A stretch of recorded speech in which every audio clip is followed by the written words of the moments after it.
I think that many horror fans are missing out on this Twitter ARG called Weird Birds, and it is one of the most terrifying horror stories I've ever seen, where there is absolutely no hope for humanity.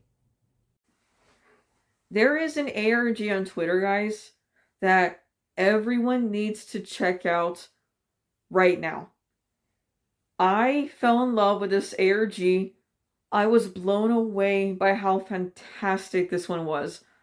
It's very rare for me to like something online with Twitter when it comes to ARGs. This one was a top notch. It was top dog, A plus. It's called like Weird Birds, and we're following the story from the first two chapters I've already gone through. We're following the story of a random guy in the first chapter where he comes to the conclusion that his state, because he lives in Chicago, is being invaded by these bird-like creatures that are coming from these like portals into his world. So picture Stephen King's The Mist and picture Jurassic Park, combine them together and you get this strange tale called The Weird Birds, where these bird-like half dinosaur monsters are going around feasting on the human race. This is what Jurassic Park Dominion should have been. I don't know why they screwed that film up so badly, but I really thought that the film was going to go down a dark route like that. That's what should have happened. And in this one, that's what happens. In the Weird Birds ARG, people are getting killed left and right. They're getting ripped apart. Children are also getting killed. And toward the end of the first chapter in this ARG, the main character finds out that Chicago is now a wasteland. There's nobody left. Everyone's dead. And it's just so haunting. Also, when you see the images and all that he posts of the town and all that, the city, everyone's gone. Everyone's dead. There's nobody left. And it's just very eerie to know that these creatures came here through a portal because of a government thing. There's a reason why I'm doing that, quotations, because even that's a mystery with the government themselves. I'll get to in a little bit. But yeah, the thought of something like that happening with creatures coming through a portal to feast on the human race, there's no hope for humanity at that point, is there? There's no hope. Everyone's gonna die. And it's just so heartbreaking to see the main character. He fought until the very end and then he died. It was just so sad. And then in chapter 2, we get more creatures and all that. It takes place in Florida this time, with children as the main characters. And this time we get more of a glimpse into the government. But we don't really know they're part of the government or not. So we find out there are men in suits. These people in suits. It's like, I think it's actually both men and women. They're in suits. But they don't appear human. They're using, say, voice modifiers with different languages. And they are going around collecting monsters. And they are cleaning up the dead bodies that are left behind by these creatures when they feast on humans, which makes no sense. Why are they cleaning out the bodies of people are dying anyway in the world? Like, is there any point to salvage everybody?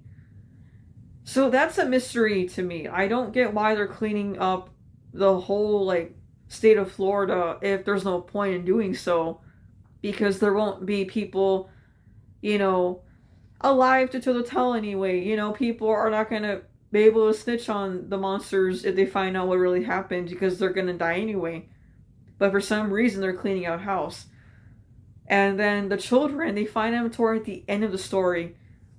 The poor children, man, they go through a lot. Like, the kids, they lose their father when he fights a monster to save his kids. Their mother is pregnant. In the beginning of the story, she's sent to the hospital to treat her. She finds out a monster was appeared in her stomach, and it ate her child. So she went crazy and threw herself out a hospital window. That was brutal and very sad. So the kids have nothing left, pretty much. And by the way, the boy ends up paralyzed by one of the creatures, which is just so messed up on so many levels. So yeah, these children are found by the people in the suits.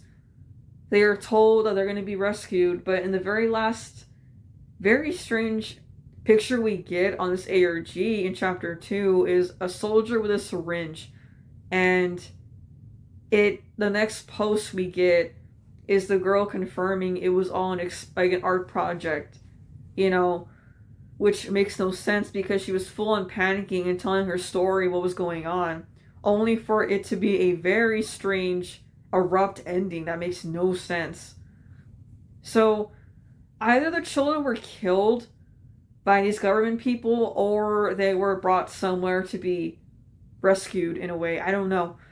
But this story is so interesting. It's the perfect sci-fi horror. You know, like there are creatures coming from this other world, from portals, they're killing everyone on Earth. But for some reason, there are soldiers that are cleaning up the bodies, they're collecting the monsters. But my question is, how come they're doing this if there's no point if the whole world's getting killed anyway? It doesn't make any sense. So yeah, it's a very interesting story. It's very haunting. It's very scary. I don't normally get scared by the practical effect monsters and all that, but this one really got to me on some level. Just the thought that you're in your home, you're just there chilling, and all of a sudden you see a monster outside your window watching you, and you find out that all your neighbors are dead. Like, that would mess me up. That is terrifying on so many levels. Like, the world that you once knew is no longer safe, and people that you once knew are dead. It's a horrible feeling, and this needs to be a freaking horror film. The people that made this project, they need a feature-length horror film. It would do great, and we desperately need very awesome ideas like this for the horror industry, especially. The Backrooms and Obsession have already proven themselves already. We really need films like this because Hollywood is dying, and if they don't shape up, they're going to screw themselves, and they already have from the looks of it this year, because 2 horror movies became summer blockbusters, which did not think was possible, but it happened. So good for us. So yeah, I hope whoever made this ARG, I hope you finally get a freaking like feature-length film because you deserve it. This is a great story. It's incredible. It scared me. It's a great, great horror tale for any horror fan. Okay, guys. That's it for today. I'll see you with a brand new video very soon. Peace out.